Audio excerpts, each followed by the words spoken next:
hashtag end bad governance protesters. That's those ones who got remanded, in the prison, sort of. Anyway, this is the recent development from them. So, the Federal High Court sitting in Abuja has granted 10 million naira bail on 10 members of the hashtag end bad governance protesters who were charged with attempt to overthrow President Bola Tinubu between August 1st and August, 4th this year.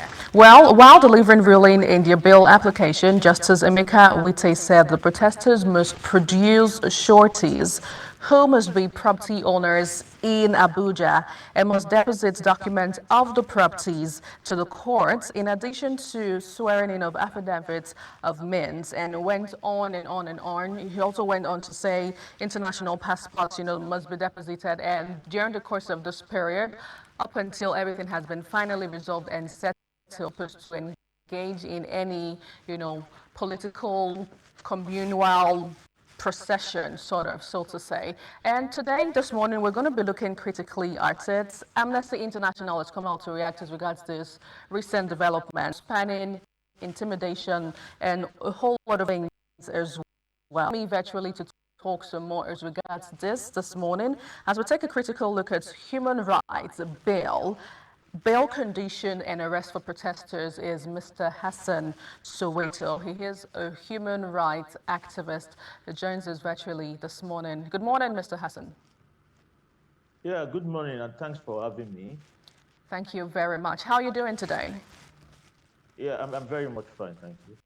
So let me get your feel when you heard this recent development from those guys who were remanded by, the authorities. Yeah, thank you very much. Let me start by saying that I'm not just a human rights activist. I'm actually also the spokesperson of the Youth Rights Campaign, YRC, and one of the principal defendants in this case of treason, Adaramoye Michael Lenny, is actually the national coordinator of my group. So in that sense, it is my group, alongside others, that have been under trial over the past 36 days at the Federal High Court. There are Michael Lenny, Mosio Sodi, as well as other protesters who have been held in detention since protests last month. Groups of activists who felt the need to come out to express themselves against the prevailing condition of hunger and hardship. We have always considered their trial as an attempt to muzzle opposition voices, so that the granting of bail yesterday came to us first and foremost as a relief, but also of what we have always said, which is that the charges against them are false. They are contrived simply to call a dog a bad name in order to hang it. They did not commit any treason. All they did was to organize themselves, call on Nigerians to come out in a peaceful protest. That is not the same as treason. Now, the bail has come alongside with very stringent conditionalities, some of which we have already mentioned. We think that these conditions are quite punitive. They are an attempt to give freedom with one hand and withdraw it with another, because it will be very difficult, to get someone who will be prepared to put down, their CFOs, of landed property, in the case of treason. There will be few people who will be, comfortable to stand surety, for the sum of 10 million naira, given the prevailing situation that we have in the country today. So we think that Amnesty International is quite right when it described the bail conditions as punitive. And we are therefore appealing to the Attorney General of the Federation, to prevail on the court to further review the bail conditionalities. But at the same time, our lawyers are doing what they can, to see how much of those conditions they can meet between now. Also quite hope that maybe at some point we can be able to overcome these stringent conditionalities and get them out. But then we also have to say this very clearly that the trial of these people is actually a blot on the image of Nigeria and on the credentials the President Bola Tinubu government wishes to lay claim to as a democratic government. So that we have to tell the government that it has to take the opportunity, that this movement has presented to begin to redress all of the violations of human rights that we have witnessed over the past few months. If a country calls itself a democratic country, there are certain things that are said. One of which is that freedom of expression will be recognized, lawful assembly and protest will be recognized. But where such are not recognized, then it means that we are practicing a dictatorship. And I think that President Bola Ahmed Tinubu needs to ask himself whether a dictatorship is what he wishes to be known for, or a democratic government. Okay, Mr. Hassan, before we even, because I'll still love us to talk some more as regards what this means for the federal government, and Nigeria as a whole, especially the judiciary, the judicial system in the country. But I would love us to have a flip as regards what happened, because it was during this period, the month is still fresh, it was just the last month from August 1st up until August 10th, but August 1st and August 1st, we saw how heightened the hashtag end bad governance protest wars, on in the country, and also drew international attention to Nigeria. At what point or the other, because I'm trying to have a connect between what the federal government, did charge them for treasonable situation and a peaceful protest. So at what point did you see, or maybe, if you could just help me out, did you see a switch, or is there a thin line between having a peaceful protest and, being engaged in treasonable stuff? There was no switch at any point in the protest. If you recall the timeline of the event, you will know that a few weeks to the protest itself, the federal government, through the police authorities, the DSS, the military, started pursuing the narrative that any form of protest will not be allowed, because any protest will be deemed as an attempt, to overthrow the government, to threaten national security and the sovereignty of the country. In fact, this narrative that the protest sponsored by foreign entities had started days, that was when we had to respond by saying that we're not being sponsored by anyone. What was sponsoring this protest was the hunger, was the hardship, was the high prices of fuel and coal. If you could recall, those were the kind of materials he put out on social media to try and defend the right of Nigerians to protest, because the government was already pursuing a narrative that there was an element of foreign sponsorship.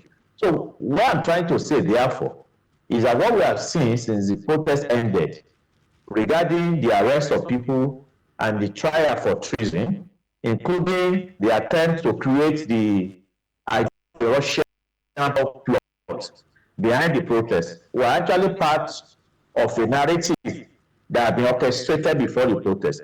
So what the National Security Advisor, Nuri Badu, alongside with his counterpart in the police at the DSS, started doing when the protest started was simply to start finding evidence where there was not, to begin to support and justify this narrative. Obviously, you had the sighting of Russian flags in some of the protests in some northern states, but nobody has been able to tell us how those flags, and where they emerged from. They claim to have arrested a tailor who threw the flag, but up to now, they have not reported to the Nigerian public what is the outcome of the interrogation of that tailor.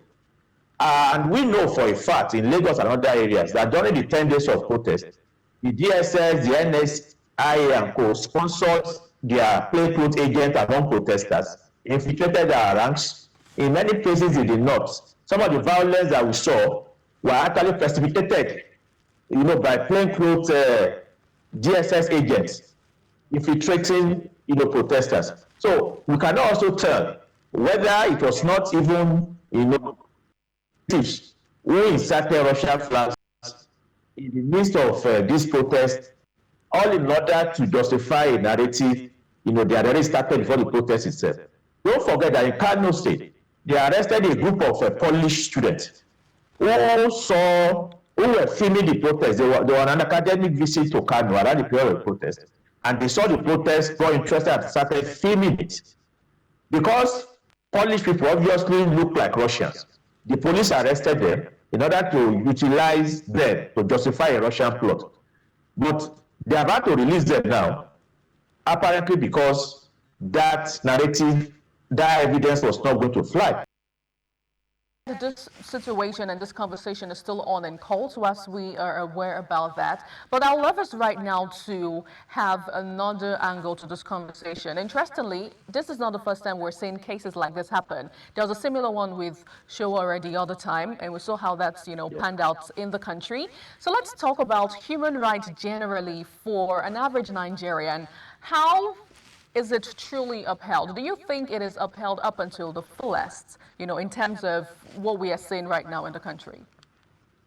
Obviously, it's not. If you look at all of the indices regarding respect for human rights provisions in Nigeria, whether it's the right of media to operate or the recognition of the freedom to right of expression, lawful assembly and association, everything is in the red with regards to Nigeria. Nigeria is one of the countries in the world which has the poorest respect for human rights, and the institutions of government, like the police that are expected to enforce the laws, have been found wanting in many ways. In fact, the police now in Nigeria is seen as more of a lawbreaker, than a law enforcement, organ of government.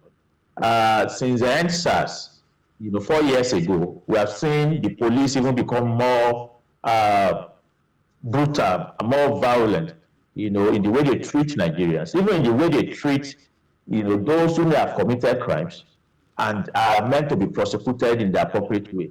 And all of these things are happening also in a context of a judiciary that has also become an accomplice to some of these things. If you look at what is even happening with this case of the 10 NBAR governance protesters, you have to ask yourself, the 60-day remand order that the Attorney General of the country, as the police got last month from Justice Inwite, what is the legal validity of that kind of order? Many lawyers have questioned it, because these people were arrested. They were not even brought to court. They were not allowed access to their lawyers. They were not allowed access to their relatives. Meanwhile, they were being interrogated without their lawyers being present. Something which is actually an important part, of the law, that you can't interrogate a suspect without the presence of his lawyer. All of this was done, and yet they were not produced in court. And the court still granted the same police, the right to hold them further. We have a judiciary that could grant that kind of thing. Obviously, it's a compromised judiciary. We have also had many cases of even correct judgment, correct rulings by the court in Nigeria, just flouted by either the police or the government itself. And there's no punishment for this. There's no consequence. And the last leg of this whole crisis is the legislature, which is completely also compromised. The legislature makes the laws and is also meant to monitor the process of the implementation of these laws. But you have seen some of the worst laws, some of the worst bills go through the legislature. Laws and bills that completely compromises the rights of the Nigerian people, that violates the provisions of the law, including the different international instruments that Nigeria is a party to. And all of these passes through the legislature without as much as a whimp from those legislators who claim that they have been elected, by the people. So what I'm trying to say therefore is that there are completely no respect for democratic rights in Nigeria. Nigeria is like a captured state. It's like a banana republic where everything goes on and there's no consequence. And that is because those who are meant to enforce these laws, are the ones who are actually carrying out these violations. And that's why it's important that civil society, the NBA, the media, have to become much more active in trying to push back at this assault on democracy, at this attempt, to push the country towards a full-blown dictatorship. When you look at what has happened in the present period, what we are seeing is the government using national security laws, cyber security laws to even further erode civil liberties. Under this situation, you have had many journalists, including whistleblowers, who have been arrested. Some were just abducted and they have disappeared, over the past few years now. And where you have this kind of situation, occurring, it makes the work of journalists to become difficult. And where journalists are not able to find the truth, are not able to do their job, that further endangers the entire society. Okay, In the Mr. last Hassan. protest, the best support we got, which Right. prevented the Can you hear worst me, from Mr. happening to Hassan? protesters, was the role of the media.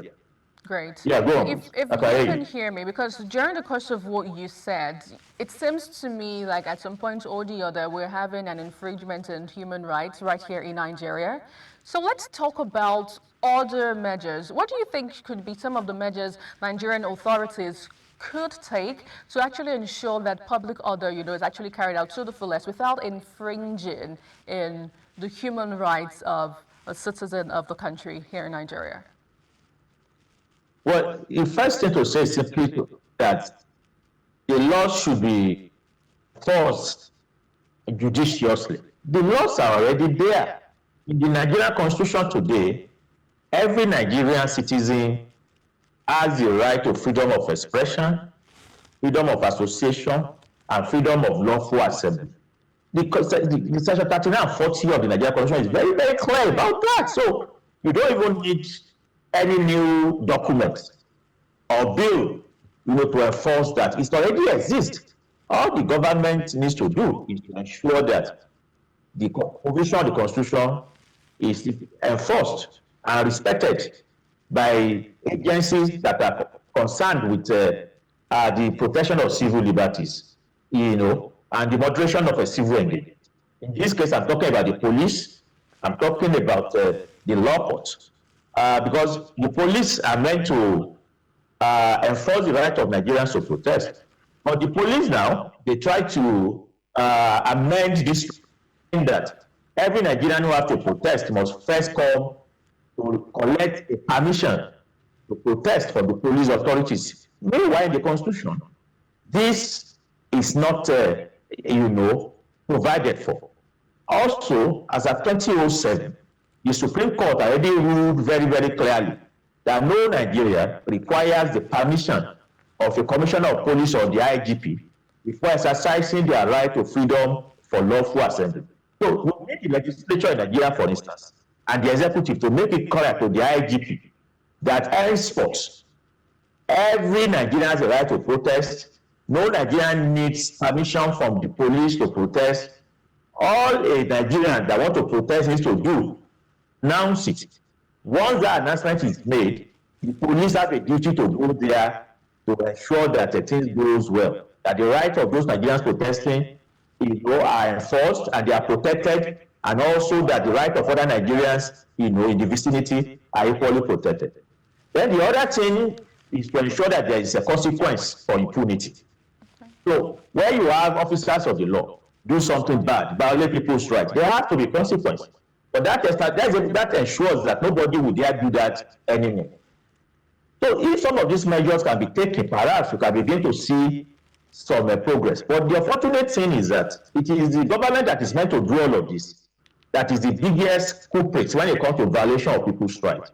And that is why it will be difficult for these measures to be implemented. And that is why, actually, the only way to stop this impunity is for us, to have a people's government, a government that is fully elected by the people, that is for the people and by the people. And that Such is a government is only democracy. possible on the basis of the people determining their destiny. Okay, and speaking about government for the people, by the people, and for the people, I feel like that's like a common definition for democracy here in Nigeria. But let's talk about the NBA, because I vividly remember during the course of the hashtag #EndBadGovernance protest, Even before the protest began, we saw the NBA come out to say we're going to offer pro bonos, we're going to offer free legal services to protesters who do not have legal backing, sort of. Can you give us a view on how that has been panning out for protesters?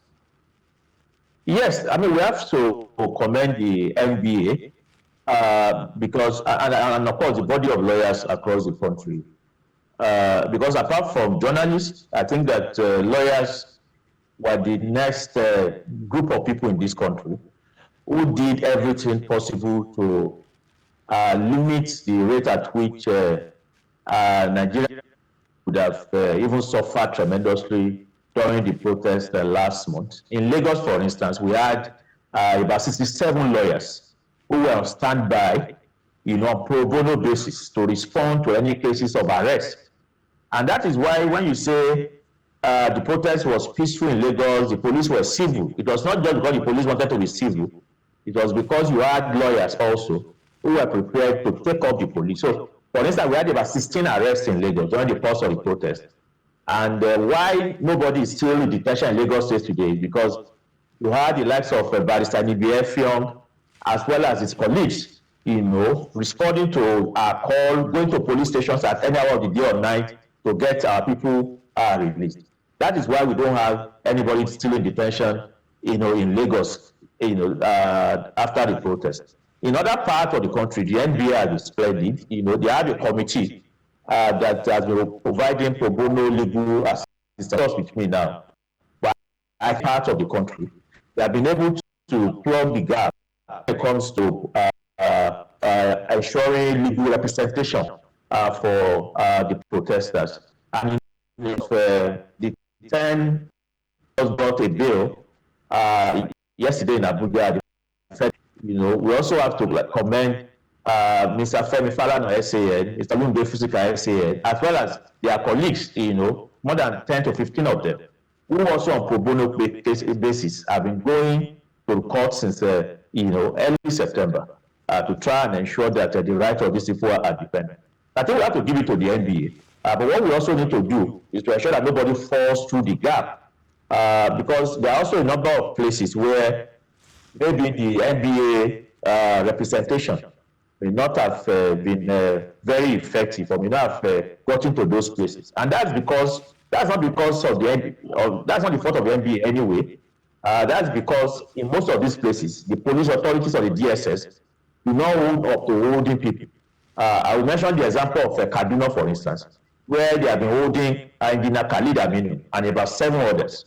I myself am not sure of the entire number of people that is being held by the DSS in Kaduna today. And that's because over 36 or 37 days now that they have been held, the DSS have not allowed them access to us, access to lawyers, or access to their family members. So we are not even able to know whether, apart from Engineer Khalid, how many other people are also in custody. So in many other places, you also have this kind of black spot where the police do not own up to who they are holding, and that limits the ability of the NBA to be able to offer this representation. So I think that we have to look at what to do with regards to that. Obviously, we'll be liaising with the NBA to see how we can put pressure on the government to disclose the full details of where our protesters are held, because every protester has a right to legal representation. And if that right is being offered free of charge by the NBA, then the police must allow this assistance to get to everyone. Now, speaking about the government, because over time, especially in the media, we've seen the federal government come out to say we need to go through hard times before we can achieve what they intend. We need to go through baby steps of pain, give us more time. Some persons even came out to criticize the timing of this protest we saw last month and how Nigerians are too quick to react. Do you think that was the case with the hashtag End Bad Governance protest? Do you feel Nigerians were being impatient with the demonstration? Well, with 15 months of relentless assault on the lives of Nigerian people, on our living condition, on our income, I don't think that it is a statement of fact to say that for people to then react after 15 months is a sign of impatience. Since the protest now, you could see how things have even gotten much worse with petrol price now shooting up to 900 to 1,200 in most parts of the country. This means that for the poorest of Nigerian people, they cannot even guarantee 1 meal per day. It means that people are dying. We've seen the number of suicide in this country increase over the past 15 months. Don't forget that even before the new government came into existence, the living condition of Nigerians has been, very terrible because of the same anti-poor policies implemented, by the previous government of President Buhari. So to then have another 15 months added to that, obviously push people to a state of desperation, whereby they had to choose between whether they stay at home, in hunger, and then they die eventually because of destitution, or they go out to confront the What you're situation. saying is, if I can get you correctly, what you're saying is did have, the full fundamental right to come out, and it really wasn't all about immigrants. That's what you're saying. Okay, so I would love to get your final take as we get to leave the conversation, because it is an unending one, with what we tend to see in the future. With all of these things that has happened, persons being apprehended, bail conditions, 10 million naira bail, you're not supposed to use your international passport, you shouldn't participate in this, and all of that. Do you think Nigerians will still have the boldness to come out again to exercise a constitutional right? Well, the whole point of the repression itself was to cow people, to discourage them from ever coming out. But the unfortunate thing for the regime is that Nigerians have been pushed to the wall. People are now more or less between the devil and the deep blue sea. With the rate of hardship now, for many Nigerian people, the choice is between certain deaths if they stay at home because hunger is their permanent reality at home, or they go out to protest with a view to change their situation. That option, actually gives them the possibility that perhaps somebody will listen to them. So, with that kind of choice between the Nigerian people, staying at home to face a certain death, or going out to see whether things can change, it means therefore that protests would always happen and people will always come out, Right. regardless of what is the effect of what is happening now. So much, Mr. Hassan Soweto, human rights activist, My the pleasure. conversation and airing your view. Let's hope that things will eventually get better in Nigeria moving forward. Thank you so much once again. Well, it's an unending conversation, and the conversation is not ended because the matter is still in court, as you are aware. But we'll see how things unfold, and we'll keep you up to speed with the latest of developments as it unfolds. Well, that's our beat right here in Lagos. My name is Luapo Stevens.